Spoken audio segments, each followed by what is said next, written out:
Some aspects of the surgery will be entirely done by a robot, with the human effectively, just like autopilot in a plane, taking off and landing, and the same sort of thing will happen inside the human body. He figured out how you could take that signal, detect it, and map it to the technological devices we use.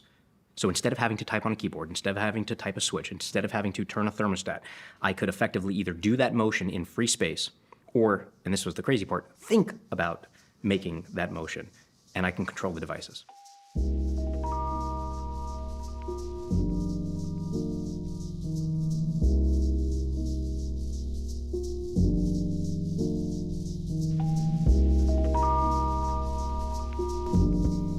As we enter into a new technological realm in 2020, I often ask myself, who are the humans leading us to the future? Of course, there are the usual suspects plotting away atop of these bureaucratic corporations. However, this begs a question. Who are the ones helping us to develop the technologies at the granular level? And why don't we hear more often about these leaders?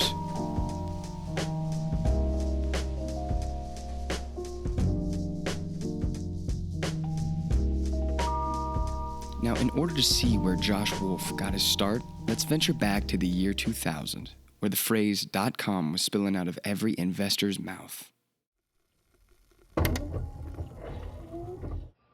Who says online users are a bunch of anti-social geeks? Look, here we are in this nice cafe, drink in hand, friendly people, and we're surfing the net. This is the Icon Bite Bar and Grill in San Francisco, where you get the best of both worlds, real people and virtual people. It is during this time, Josh and his friend Peter are noticing the markets are going haywire and decide to venture down an entirely different path from the mainstream. Me and Peter started over a dozen years ago, came out of college.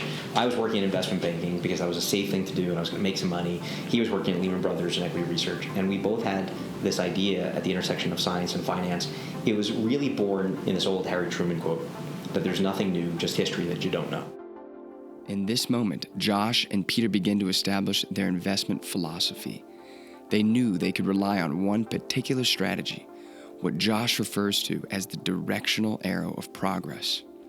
And if you study the history of venture capital, which is widely known, every 10 or 15 years there was some secular wave in technology, and a handful of firms dominated that wave. And when we started Lux, we said, let's go where other people were not looking. And nobody at the time, when they were chasing optical networking and .coms and coming off of the bust, was looking at chemistry and physics and material science and the hard sciences. And so we got really obsessed with that, and particularly the intersection of those.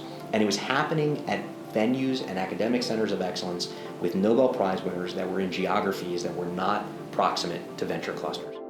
What many investors may deem as dreamy science fiction investments, Lux plants their seeds in these long-term specific technologies that will benefit over a gradual change in time. So this prompted Josh and Peter to take some time, scan other universities and unheard Nobel-worthy scientists. And of course, as things went on, the radical move takes place and the investment breakthrough occurs in an unlikely sector. This particular investment would help propel Josh and Lux to what it is now. There was a big wave around alternative energy and a lot of people investing in solar and wind and biofuels and ethanol and batteries and electric cars, and we shunned it because of this curve. Mankind's march of energy went from carbohydrates to hydrocarbons to uranium towards nuclear. And the undeniable trend was more and more energy density per unit of raw material. And so we reasoned that to go backwards in time to an agrarian economy was foolhardy, and we got excited about nuclear. Now, where were we going to invest? We started with what the biggest problem was, which was, what do you do with the waste? And there's defense waste and there's commercial waste. And we looked around for a company, we couldn't find one, so we started one from scratch. We named it after Madame Curie, who discovered radiation, and we called it Curion, spelled with a K. March 11th, 2011, Fukushima. Earthquake strikes Japan, tsunami takes out the reactor, and this created a lot of international havoc. Our team responded with their technologies. They started out with just a few people on the ground. In the ensuing weeks, they assembled the technologies, the teams on the ground in Japan and in the US, supply chains, and the technology that they deployed was material science and chemistry and physics and engineering to be able to pull out 99% of the radiation from that disaster after tens of millions of gallons of radioactive water were there. And they risked their life and limb to do this and created an amazing business out of something that started out as an idea in our New York office.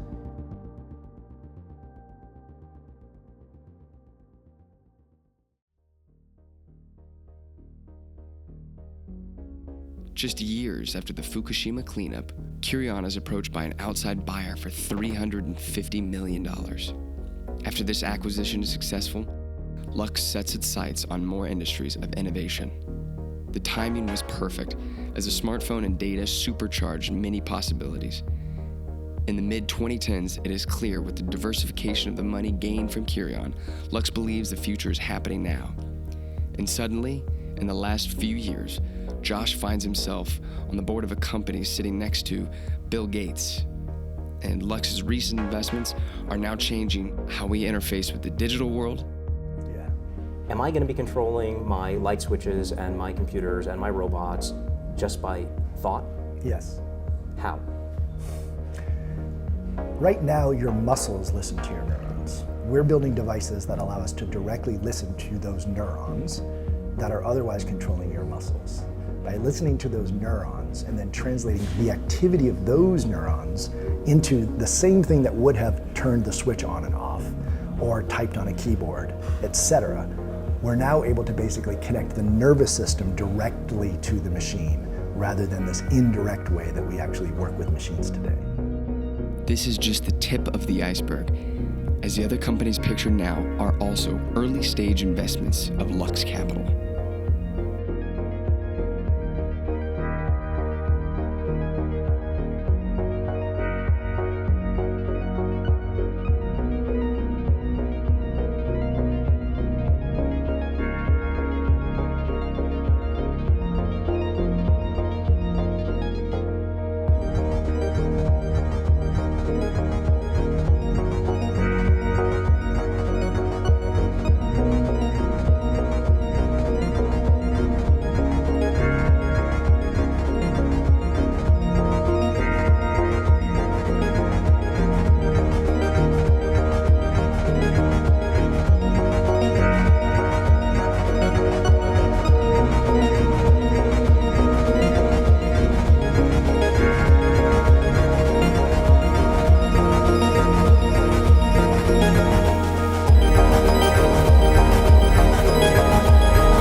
Admiration for such concentrated success is needed.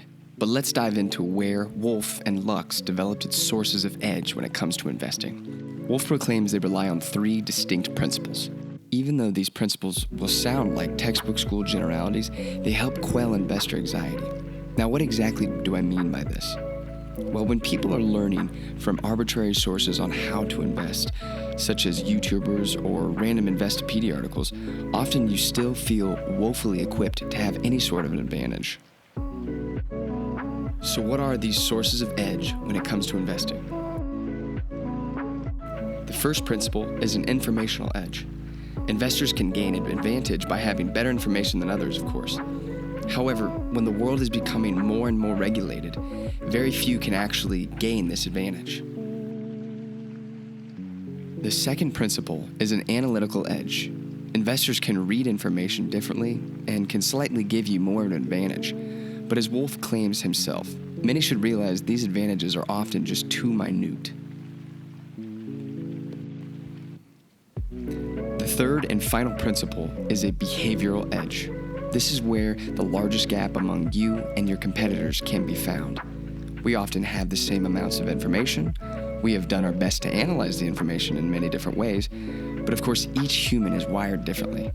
Some of us crave a quick swing trade or are willing to hold positions over the long run. So entry and exit points into specific technological industries can be seen as your best advantage.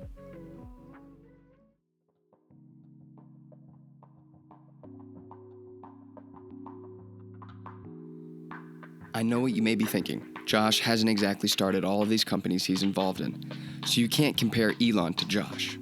However, leaving a cushy Wall Street investment gig to creating a venture capital firm, and then constantly having to look into the eyes of potential liars that are entrepreneurs, and betting on long-term technologies that turn to be so impactful deserves its own category of success. But I would love to hear your thoughts on how his portfolio of investments compares to Elon in the comments below.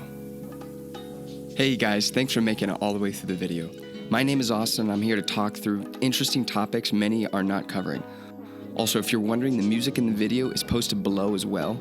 I would appreciate it if you like and subscribe, as I'm planning to bring more content out shortly. So stay tuned and turn on that notification bell too. Cheers, guys.